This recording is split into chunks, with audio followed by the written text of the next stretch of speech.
Rude banking executive turned lift surfer. Title: She hid her affair for 3 months, I just found out. It started subtly, so subtly I barely noticed, like the volume turning down one click at a time over weeks. Sarah and I had been together for 4 years, lived together for 2, talked about rings even. We had our rhythm, comfortable and warm, like worn-in sweaters. Then the rhythm stuttered. It began around August, I think now, looking back with eyes wide open in this horrible new way. She started working late more often, which wasn't totally unusual for her job in marketing. Deadlines could be brutal, but the excuses felt thinner somehow. Before, she'd text updates complaining about her boss or a difficult client, little details that made it real. Now it was just short texts. Still at the office, swamped, gonna be late, don't wait up. When she got home, she seemed exhausted, but not the usual work tired. It was a different kind of tired, one that made her pull away when I tried to hold her on the sofa. She'd flinch almost, just a tiny movement, then relax and blame it on stress. Long day, she'd murmur, turning her face towards the TV screen, creating a wall between us with the flickering light. Her phone became an extension of her hand, always screened down on the table, always angled away from me. She started taking it into the bathroom, even for a quick shower. I remember asking her about it once, jokingly, expecting an important call in the shower? She laughed, a tight little sound that didn't reach her eyes. Just listening to a podcast helps me relax, she said, maybe a little too quickly. I didn't push it. Why would I? This was Sarah, my Sarah. We trusted each other, or so I thought. Then there was Alex. He was new at her work. She mentioned him casually at first. Alex gave me a hand with the Miller presentation today, total lifesaver. Then it was, Alex and I grabbed lunch. He knows this amazing little Thai place. It seemed innocent. She talked about other colleagues too. But Alex's name started popping up more frequently.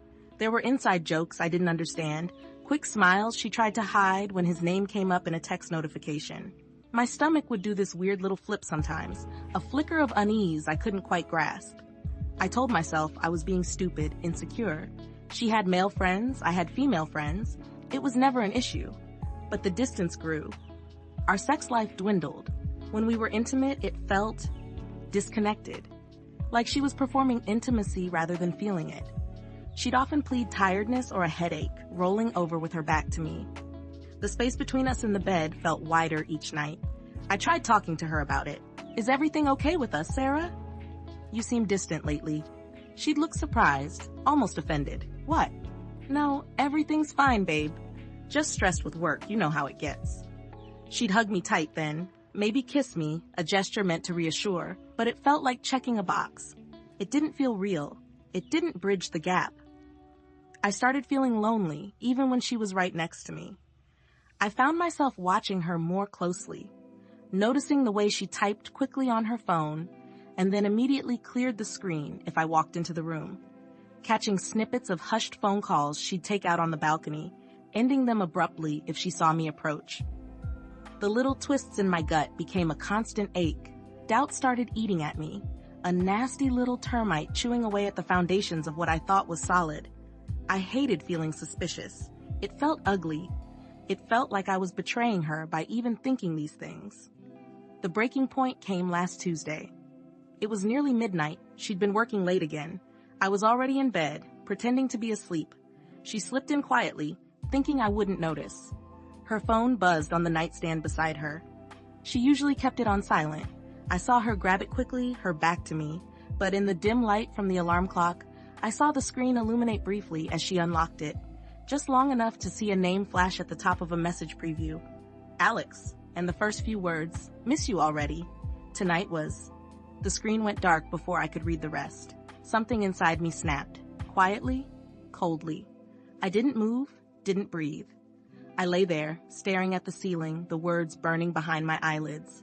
Miss you already? Tonight, while I was home, waiting, worrying, telling myself I was being paranoid.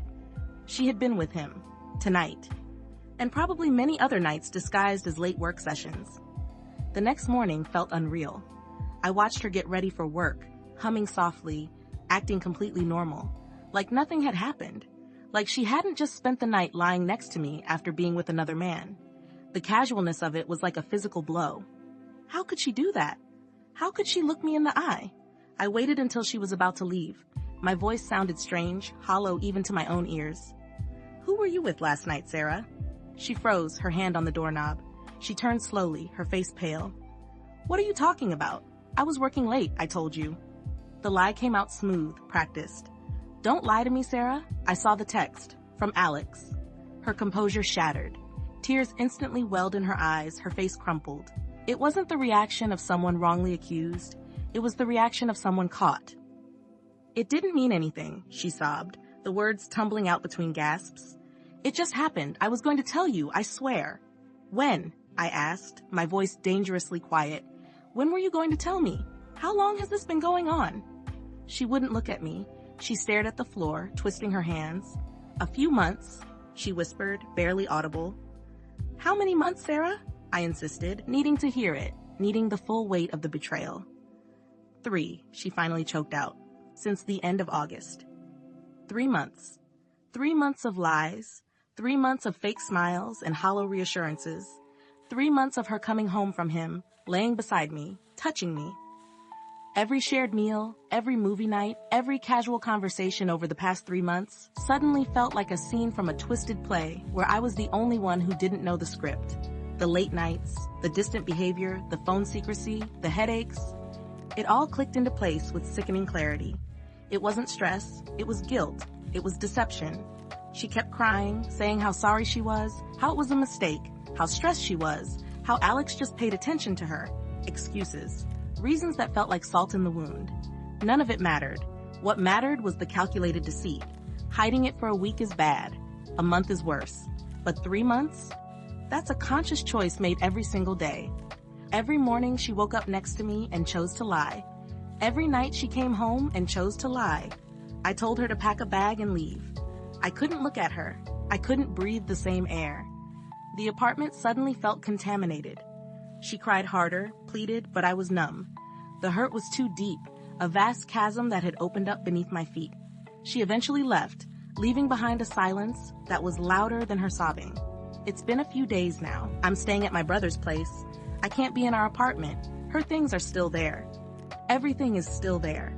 A monument to a life that turned out to be partly a lie. The pain comes in waves. Sometimes it's a sharp agony. Sometimes it's a dull, crushing weight. I keep replaying the last 3 months, searching for more signs I missed, torturing myself with the what-ifs. How could I have been so blind? How could she have done this, day after day for so long?